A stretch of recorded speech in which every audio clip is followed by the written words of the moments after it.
So, hello, thank you for staying here the entire day. I know some of you had no choice. Yes, my name is Catherine Florence, and I'm the current executive director of the Canadian Latin American Archaeology Society. So some of you may be wondering, why the hell is somebody who specializes in ancient Mesoamerican murals studying contemporary Inuit art? So hopefully this presentation will clear that up just a little bit. Yes. So like all of my endeavors, it started with a simple question. Why? Why does Sedna, the Inuit sea goddess, have a tail when it's not mentioned in her myth? And I ended up asking a lot more questions because of that. Why is she depicted in this way? Why is she such a popular subject in the art market? What is the role of Sedna in Inuit visual arts? How is this conveyed in her depiction? What does it mean to create an image of Sedna? How are we, the Qallunaat, white Southerners, to understand these images when we encounter them? And as many of you know, I can't stand unanswered questions, so I packed up my bags and came up here to get answers and a degree. I wanted to prove that a theoretical model that I had created while studying the function of murals in the formation of identity could be applied outside of Mesoamerica. In this, I look at art as an active agent in the creation of society and the contest of culture. In turn, this thesis may offer a new way of looking at, of seeing, Inuit art and understanding its function within the contemporary world.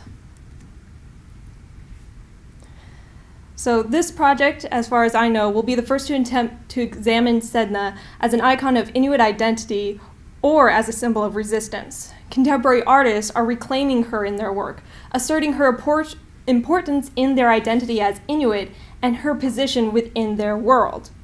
The unintelligibility of her meaning within the Inuit outside of the Inuit community by Qallunaat audiences is an act that asserts resistance to colonial disruption of their oral narratives.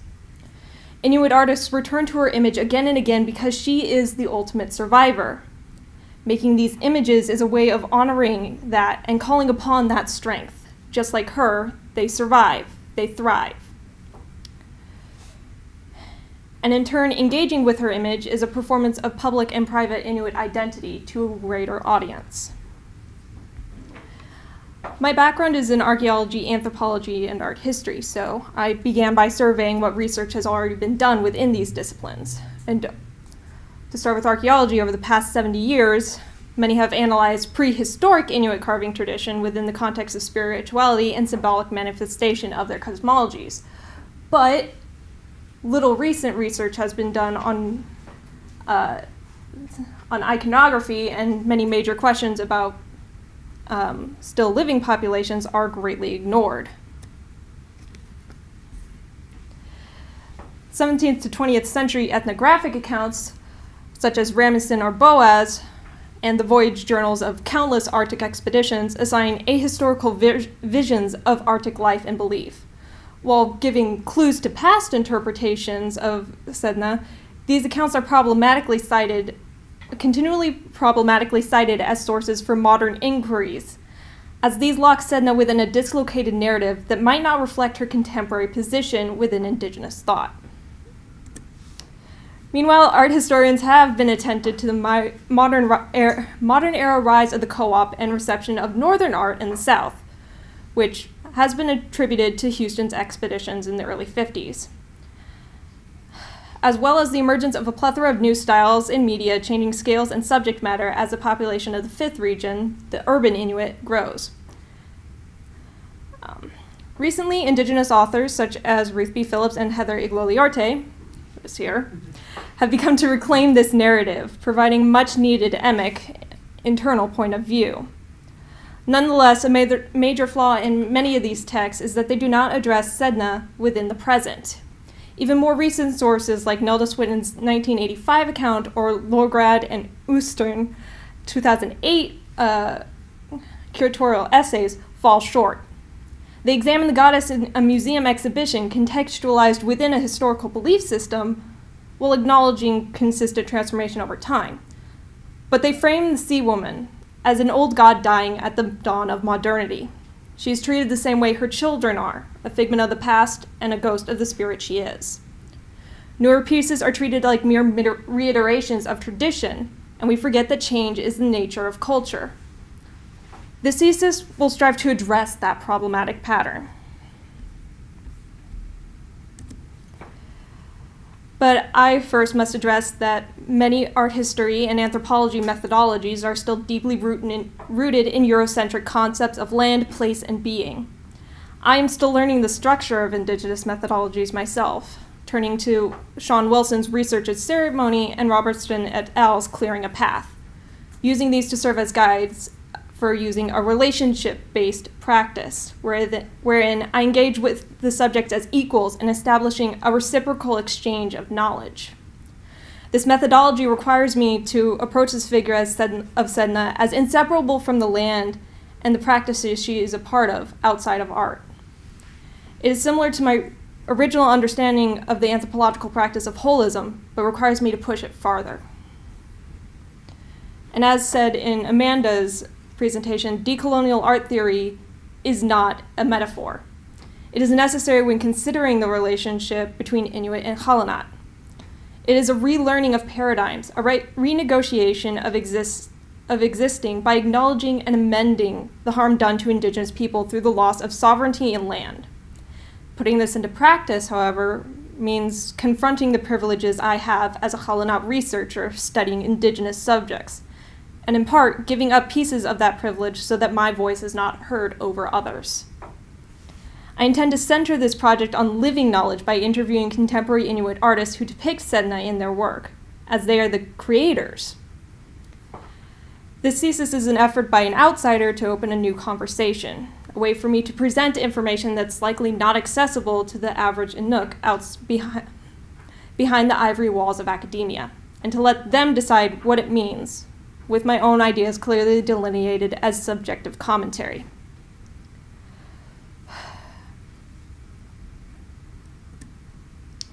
So after a very long process of trying to find artists, I compiled a very long list of those who have created one or more pieces that depict Sedna. Deceased artists were eliminated from consideration for interviews, hopefully for obvious reasons. Of those remaining, I attempted to track down in a means of contact. I was left with 4: Michael Massey, David Rubin Pitokin, Heather Campbell, and my personal friend Glenn Gear. I carried out semi-structured interviews with each over the past 6 weeks, where I asked some of the following questions. Transcripts were made from audio recordings and sent to interviewees for approval. They are allowed to edit, add, and erase anything until February. Writing is currently underway, and a first draft is expected by mid-December. So just very quickly, for those of you who are unfamiliar, let me tell you the story that was essentially told to me through these 4 interviews. That Sedna was once a beautiful young girl who lived in a village. She didn't want to get married. Her father, angry at this, forced her to marry a stranger that came to the village. For some reason, she decides, yes, I'll marry this stranger. And he whisks her away, only to reveal later that he's in fact a bird. Don't know how nobody noticed that. But suddenly, scared for her existence and her well-being, her father comes by to rescue her. However, her bird husband, upon seeing the 2 figures fleeing, flaps his wings, whipping up a storm in the middle of the ocean. Fearing for his life, the father throws his daughter into the water, knowing that the bird only wants her. She clings to his side, begging for his help, but he only offers a knife, cutting off her fingers, which turn into sea mammals as they drop into the ocean. The girl is unable to hold on without fingers and also sinks to the bottom of the ocean. She is transformed into Sedna, the mistress of animals and goddess of the sea, the lifeline of the Inuit, as her fingers, upon hitting the water, become the whales, the fish, the seals. And yet, she's often shown as this mermaid figure. And that was the main question I had when I started. Why is she shown as a mermaid when the myth I just told you doesn't mention that? So that's why I talked to artists. And here's what I found out so far. There are no concise explanations for why Sedna has a tail. Yep. Pitoquan ascribed it to being a sea goddess, and if you're going to live in the sea, a tail's generally easier to, get around with. Campbell chose it for the visual connection to the creature she rules. It was symbolic but also logical. Quote, "I can't remember why. I've always had her as this half fish or half sea creature. I think it's because there's this idea that no one ever sees her, so she must have some really good way of camouflaging herself. And in my mind, the most common creature that we see in Labrador was a seal, so she would be described as half seal," end quote. Massey simply laughed and said he had no idea. And Gear said it was just the way he always envisioned her. She appears like a mermaid, but it has been reaffirmed throughout each of these interviews that she was not a mermaid. However, Campbell's daughter insisted that she was when she broke into the interview. When I was younger and ignorant, I thought she was a mermaid too. So I asked if they thought Qallunaat, like myself, really understood what the image meant, who she was. And all of them said they didn't think they did. Massey asserted quite firmly that I know they don't. Buyers love it when pieces have a story attached to them, a fact reiterated when I spoke to two managers at a wholesale Inuit art galleries and Pitoquan himself. But there is a lack of actual understanding of what these stories mean. It's something I've witnessed myself when discussing mythology as something with real-life consequences. Myths are disregarded as little more than entertainment. Talking with these artists has reaffirmed that the veracity of a story is negligible compared to what it teaches us. Myths make the world. They define who we are, where we are, why we are the way we are. They ascribe intelligible order to experienced chaos. An outsider sees a mermaid, but to her people, Sedna is something more than just a pretty tale. According to Gear, there's a lot of respect there, and maybe some of that is fear.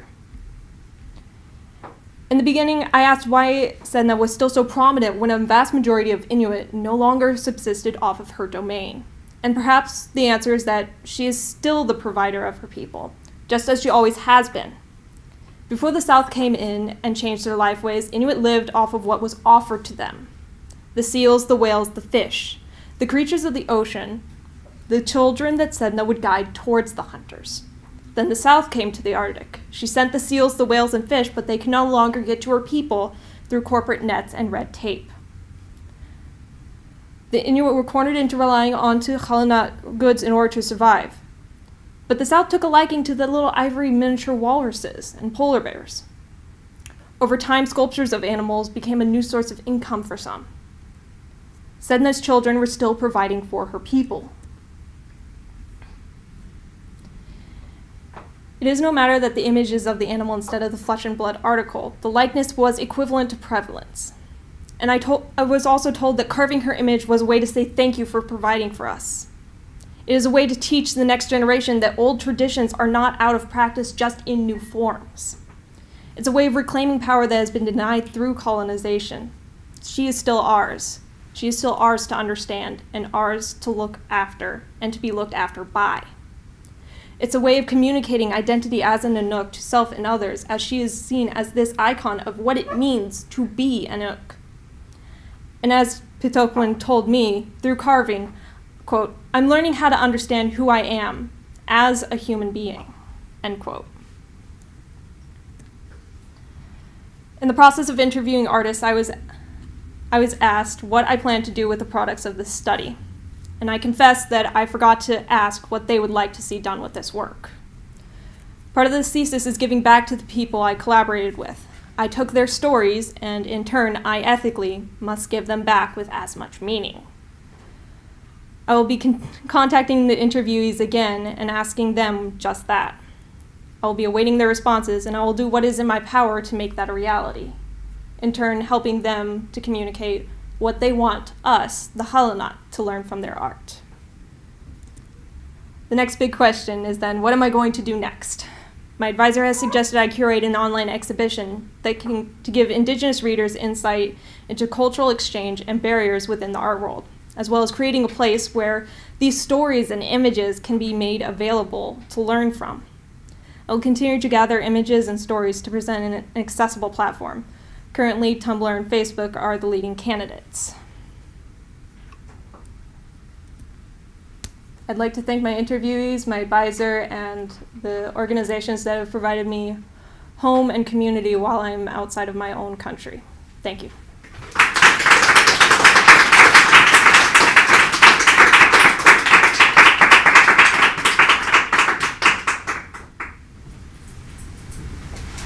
Questions for Catherine? Yes.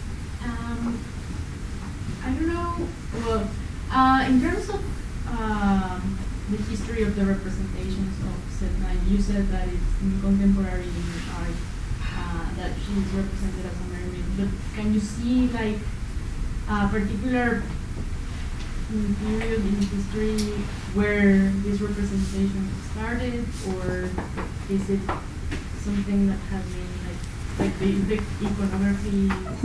So when I originally started my thesis, the plan was to study the image of Sedna and her transformations over time from prehistory to contemporary.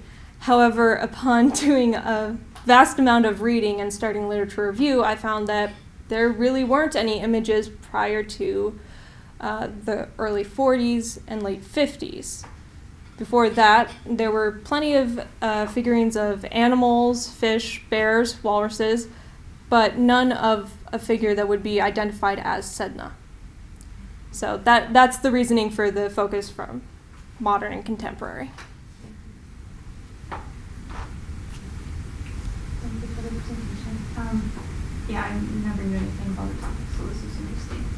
I don't know if I missed that or not, but in terms of kind of the questions that you're asking and the fact that there's no like one representation or the accounts kind of differ, and are you gonna address like the angle of like the fact that it's like all like mostly oral history and kind of how you're getting accounts from 4 different people and they kind of differ as well, so it's not kind of like one version of the image of like kind of the truth or whatever. Yeah, so there's kind of like no one answer. And we were asking like this question, well, what does it mean? Like, what is the significance of all these things? And kind of made me think about like knowledge in terms of sometimes knowledge is also part, like a part of it is like unknowledge, but the fact that it's like there's kind of like some, not like absence or erasure or kind of like a gap, and there's like something maybe in the gaps.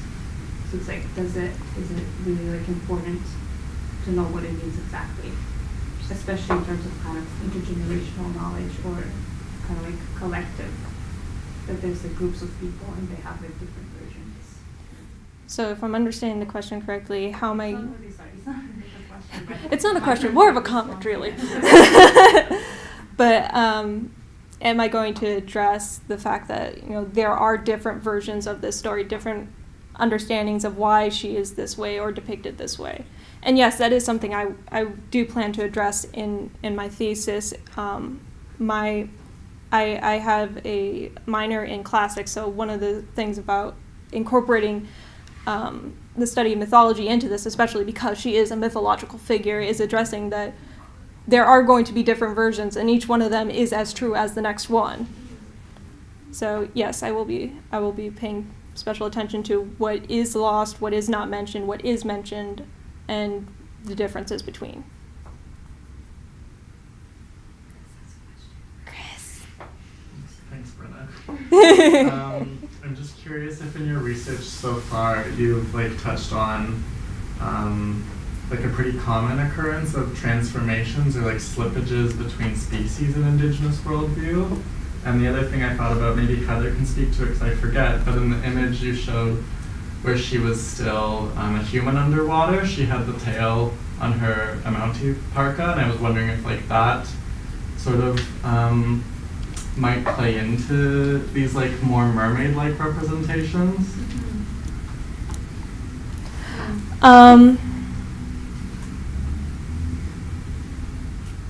Yes, I have been looking at transformations in Inuit ontologies, especially concerning shamanism and slipping between different spirit forms, and I have looked at that. It did not appear in this presentation, but yes, it is going to be addressed.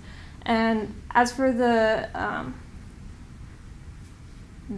image of a tail coming from the the code. I never thought about that, and that might be something I have to go back to and provide as a possibility. Following up on that, I hope that at some point in your research you are able to talk to someone really senior like Jermaine Arnott-Toy, because I had an incident at a trade show earlier this year where my friend's mom, who I had never met, I was wearing these big Sedna earrings with tails. Yeah. And this elderly woman came up to me and grabbed my earrings and said, "I hate this." She was like, "She's not supposed to have a tail." And I think that there, like we talked about, there is this, we believe there's an element of contact with early whalers who, of course, have, big sea woman mermaids as mastheads and all over the, tattoos and everything else. And so we think that there's probably that appealing to trade, which is why it only appears in the sort of when art starts to be traded. But I think that there is this sort of earlier generation belief in a kind of a taillessness. Yeah, and I think it is a younger generation versus older generation. I would really love to be able to talk to a lot of older artists. Again, the way I was able to get interviews was I looked through galleries, I looked through collections, who made, sculptures, and just trying to see if there was even a way to contact them. So these 4 were the ones I was able to find a contact for. And I emailed the Inuit Art Foundation because they have the database, and was like, I have a list of these artists. Do you know if there's contact for any of those? And I have not heard back. They're not allowed to give out contact. Oh, they're not allowed to? No, it's a privacy thing. Oh. But yeah. Maybe there is a way that we can figure out how to talk to a couple of, I know time is always a crunch, but then there's also, I don't know if you've been able to look into if they have written themselves. Like there's a lot of publications, but maybe we can sort of. Yeah, I'm planning to textual and interview. Kind of comb through the Inuit Art Quarterly archives, see, because they often do interviews. So hopefully, maybe I'll get like 1 or 2 from there. Great. Actually, you have your hand. Yeah. Oh, okay. I was thinking maybe you could reach out to the artists you've already spoke to and ask them if they know somebody who knows these stories that could give you another oral account, and then that way you could incorporate like the oral history that you receive into it, not just the visual aspect. Yeah. One of the interview questions I did ask each of them was to tell me the story of Sedna that they know. So then. I'm wondering if you could speak to because because there are obviously many different interpretations as to the significance of Sedna and her appearance, etc. And predominantly, my understanding would be that that knowledge would be passed around orally. But that process of then putting it down on paper and kind of how that in your thesis and making it kind of permanent, you know what I mean? And fixing it somewhere. I'm just curious what you thought about that. So part of the online exhibition, one of the reasons we wanted it to be online and stuff, all of the interviews I do are recorded, and that is set out very plainly for the fact that I plan to be putting these interviews to make them available, or at least the section where they tell the story, make that available. So it remains in this audio form, as well as transcription, just for the ease of those who are audio impaired. But as a way to just sort of maintain that orality, that oral tradition. And again, mythology, every way you tell it again and again, it's true. It's the same version, even though it changes.